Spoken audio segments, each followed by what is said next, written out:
Bitcoin is worthless artificial gold. I think I should say modestly that I think the whole damn development is disgusting and contrary to the interests of civilization. This is just a beanie baby that runs on coal. You know, I agree. I would short it if there was an easy way to do it. These men all share one thing in common. They are all citizens of advanced economies, with property rights, free speech, a functioning legal system, and stable reserve currencies. Only 13% of our planet's population is born into this. Is there any chance for a deal in these talks today between Russia and Ukraine? The other 87% are born in a country with a weak currency or an authoritarian regime. These critics are missing the big picture. Anyone with access to the internet can participate in Bitcoin. It runs on a network that does not discriminate.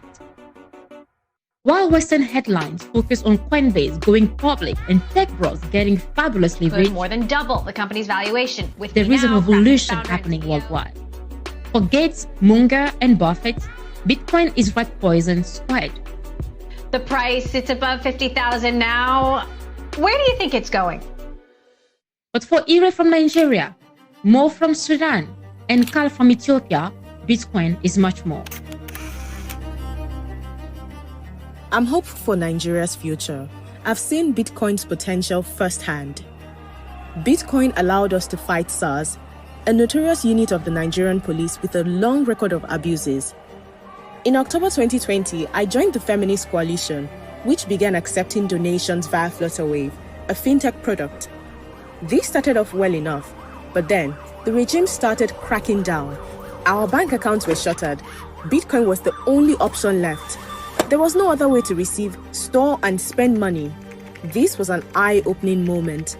We ended up setting up a BTC Pay server to process donations from around the world.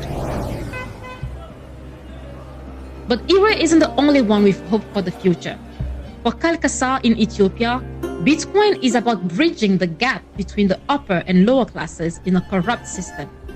Wages do grow, but not on par with inflation. Salaries in urban areas have perhaps doubled over the past decade, but goods have gone up by 3 to 5 times. The upper classes use the dollar as their unit of account, but the poor outside the city, well, dollars are officially illegal for them. Kasa's brother was arrested for simply having a $20 bill in his pocket, but the arrest wasn't enough to stop Carl.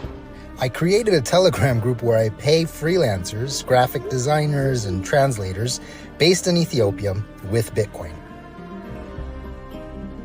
In America, most people treat Bitcoin as an investment or as a savings account, but here I'm using it as a medium of exchange. It's part of my life. Under the gold standard, Sudan was a stable economy. 3 Sudanese pound once bought you $1.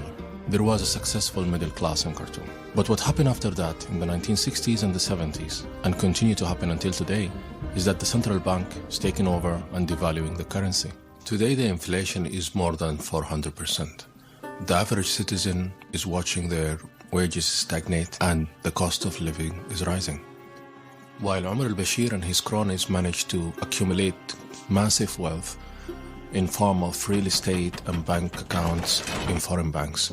What Mo describes is the Cantillon effect, a systemic plague wherein those closest to the source of the inflation profit, while the rest suffer. Many Sudanese people are starting to use Bitcoin as a tool to escape corruption and as a lifeboat to survive this economic crisis. Now, that is not something I think the world needs.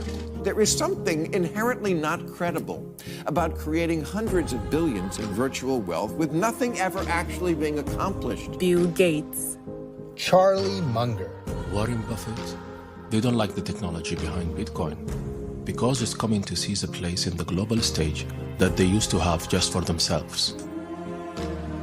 Liberation technologies should be invested in, not shorted. And for those comfortable in the dollar bubble, it's time to check your financial privilege.